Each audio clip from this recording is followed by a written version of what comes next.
അവനിയിൽ നിന്നെ സേവിപ്പവർക്കും വേറൊരാധാരം വേണ്ടെന്നറിഞ്ഞവർക്കും പെരിങ്ങോട്ടുകര ദേവസ്ഥാനം വാഴും ശ്രീ വിഷ്ണുമായ ദേവസുപ്രഭാതം.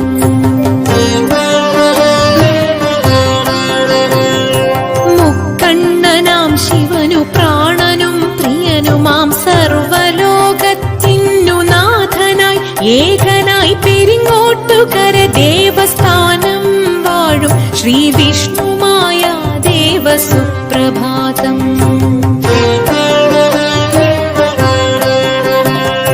സത്യത്തിൽ ജീവനായി ജീവനിൽ ധർമ്മമായി ധർമ്മത്തിൽ മിത്രമായി സത്യമിത്രൻ എന്നു പെരിങ്ങോട്ടുകര ദേവസ്ഥാനം വാഴും ശ്രീ വിഷ്ണുമായ ദേവസുപ്രഭാതം.